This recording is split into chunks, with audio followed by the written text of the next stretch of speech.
আসসালামু আলাইকুম বন্ধুরা, আজকে আলোচনা করব মুরগির গুটি বসন্ত নিয়ে। আসলে এটা একটা কমন রোগ যেটাকে ফাউল পক্স বলা হয়। তো এই রোগটা সাধারণত মুরগির হতে পারে, এটা না হওয়ার কিছু নেই।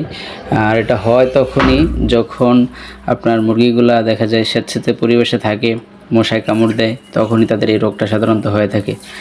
আর এই রোগটা হলে মুরগি সাধারণত মারা যায় না, কিন্তু ওদের শরীর খারাপ থাকে, অসুস্থ হয়ে যায়, জ্বর থাকে, খাবার খায় না, জিম ধরে থাকে, এই ধরনের সমস্যাগুলো হয়ে থাকে। আর অনেক সময় দেখা যায় যে লং টাইম খাবার না খাওয়ার কারণে কিছুদিন পরে এভাবে মারা যায় আর কি।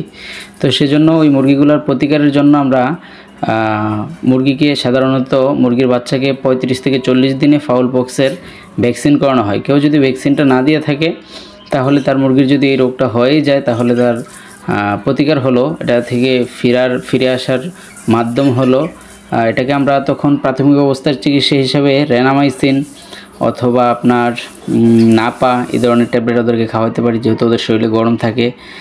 এবং নিউলেক্স একটা ঔষধ আছে, যেটা আমি আপনাদের ভিডিও শেষে এটার একটা পিক দিয়ে দিব। ওই ঔষধটা নারকেল তেল দিয়ে আপনারা হালকা মিশিয়ে মলমের মতো বানিয়ে ওদের যেখানে গোটা উঠছে সেখানে লাগাই দিলে অবশ্যই ঠিক হয়ে যাবে। আর তাছাড়া মুরগিকে আপনার হলুদের গুঁড়া, কাঁচা হলুদ অথবা হলুদের গুঁড়া ওই জায়গাটাতে, ইনফেকশনের জায়গাটাতে যখন লাগিয়ে দিবেন আস্তে আস্তে ঠিক হয়ে যাবে।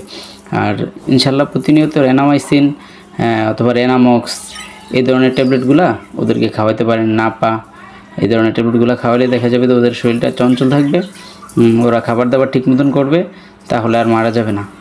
এই আর কি, এর বাহিরে আর কিছুই নেই। ভয় পাওয়ার কিছু নেই যে আমার মুরগিগুলো হয়তো মারা যাবে কি না কি হয়েছে, এই ধরনের কিছু না।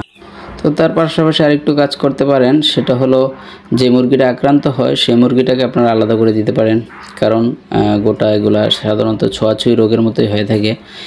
যদি একসাথে রাখেন দেখা যাবে যে এর থেকে অন্যগুলো তো সংক্রমণ হওয়ার সম্ভাবনা থাকে, তাই ইচ্ছা করলে আপনারা ওগুলোকে আলাদা রাখতে পারেন, আলাদা ট্রিটমেন্ট দিতে পারেন, এই আর কি। আর পাশাপাশি ওদেরকে ইচ্ছা করলে ভালো মানের কিছু লাইসোবেট বা এই ধরনের কোনো জিনিস খাওয়াতে পারেন, যাতে করে তারা সুস্থ থাকে, অসুস্থ না হয়ে যায় আর কি। তাছাড়া দেশি মুরগির তো আল্লাহর রহমতে এরকম কোনো সমস্যা হয় না। দেশি মুরগি যেহেতু রোগ প্রতিরোধ ক্ষমতা ওদের একটু বেশি অন্যান্য মুরগি থেকে, তাই ওরা সাধারণত একটু সুস্থই থাকে।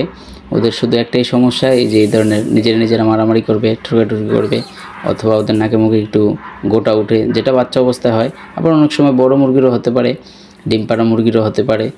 তখন দেখা যায় যে মুরগিটা ডিম পাড়া বন্ধ করে দেয়, বিভিন্ন রকমের সমস্যা হতে পারে। তাই ওই সমস্যা থেকে বাঁচার জন্য আপনি অগ্রিম এর চিকিৎসা নিতে পারেন ইচ্ছা করলে।